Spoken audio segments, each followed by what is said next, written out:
नमस्कार दोस्तों, मेरा नाम सलोनी है। दी ऑर्डरिंग में आपका स्वागत है। शिया धर्मगुरु मुक्तदा अल सद्र की पार्टी सबसे आगे, बन सकते हैं इराक के नए प्रधानमंत्री। दरअसल यह चुनाव अगले साल होने वाले थे, लेकिन विरोध प्रदर्शनों के चलते यह वक्त से पहले ही करा दिए गए। पिछले दिनों इराक में हुए पार्लिमानी चुनाव को लेकर बड़ी खबर सामने आ रही है। इराकी मीडिया ने बताया है कि चुनाव में शिया मुस्लिम मजहबी नेता मुक्तदा अली सद्र की पार्टी आगे चल रही है। साथ ही यह भी बताया जा रहा है कि अगर उनकी पार्टी चुनाव जीत जाती है तो मुक्तदा अल सद्र ही अगले प्रधानमंत्री होंगे।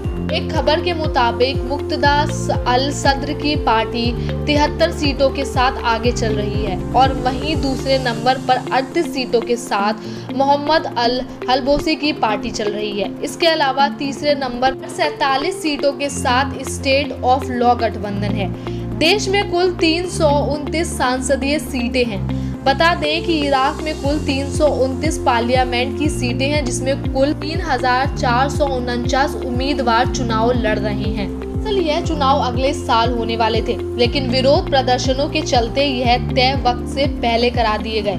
साल 2019 के आखिरी में भ्रष्टाचार, खराब सेवा और बढ़ती बेरोजगारी के खिलाफ हजारों की तादाद में लोग राजधानी बगदाद और दक्षिण प्रांतों में सड़कों पर उतर आए थे। कई महीनों चलते प्रोटेस्ट के दौरान 600 से ज्यादा लोगों की मौत भी हुई थी और हजारों लोग घायल हुए थे। है मुक्तदा अल सद्र।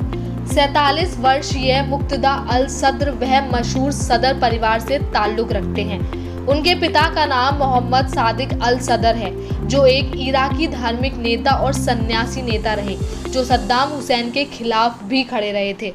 आए नतीजों के मुताबिक हदी अल अमीरी के गठबंधन अल फतेह को बड़ा नुकसान होता दिख रहा है। इस गठबंधन को इस बार सिर्फ 14 सीटें मिली हैं। वहीं साल 2018 के चुनाव में इसे 35 सीटें मिली थी। के नतीजों से इराक की राजनीति में बड़ी हलचल नजर आ रही है। सभी बड़े गठबंधनों के वोट शेयर के प्रतिशत में भारी गिरावट देखने को मिल रही है। माना जा रहा है कि प्रगति और सुलह को लेकर बनाया गया संगठन इस चुनाव में सबसे प्रभावशाली रहा। सुन्नी गठबंधनों ने इसी मुद्दे पर चुनाव लड़ा था। चुनाव नतीजे के सामने आने पर मुक्तदा अल सद्र ने कहा है कि आज मिलिशिया पर जीत हासिल करने का दिन है। उन्होंने कहा है कि मिलिशिया को खत्म करने और हथियारों को देश को सौंपने का समय आ गया है। लोग भारी संख्या में इस जश्न को मनाने के लिए जुटे, लेकिन इस जश्न में हथियारों की कोई जगह नहीं होगी।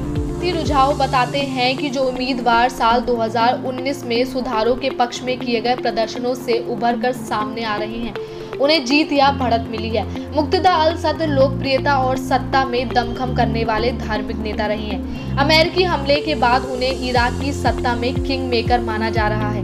वे ईरान और अमेरिकी किसी की ओर से इराक में दखलंदाजी के विरुद्ध रहते हैं। वर्ष 2003 में उन्होंने अमेरिका के विरुद्ध हथियार भी उठाया था। इराक में साल 2019 में भ्रष्टाचार, बेरोजगारी और अराजकता के विरोध में हुए प्रदर्शनों के बाद से ये पहला आम चुनाव हुआ। यह चुनाव अगले साल होने वाले थे, लेकिन देश में बढ़ते प्रदर्शनों को देखते हुए इसे तय वक्त से 6 महीने पहले ही करा दिया गया। इन प्रदर्शनों में काफी ज्यादा लोग मारे गए थे। गिनती के आंकड़ा अभी तक सामने नहीं आ पाया है। और वहीं इराक में आत्मघाती बम धमाके की जिम्मेदारी आतंकी संगठन इस्लामिक स्टेट समूह ने ली थी। इराक की राजधानी में एक बम धमाका हुआ जिसमें 30 लोगों की मौत हो गई थी। एक टेलीग्राम ग्रुप पर उनका मैसेज भेजते हुए आईएस ने बताया है कि अबू हमजा आल नाम का एक शख्स था, जिसने बगदाद के शहर सदर पे भीड़ भरे जगह पर विस्फोट किया, जिसमें 30 लोगों की जान गई और 35 लोग घायल भी हुए थे। एक फोटोग्राफर के मुताबिक यह हमला बगदाद में हाल ही के कुछ सालों में सबसे भीषण माना गया था। विस्फोट के बाद पीड़ितों के शरीर के हिस्से बाजार में बिखरे थे। ईद के कारण हुई भीड़ में उन्हें देखा गया। इराकी राष्ट्रपति बरहम साली ने सदर बाजार के घनी आबादी वाले शिया उपनगर में बमबारी को जघन्य अपराध कहा और अपनी संवेदना व्यक्त की।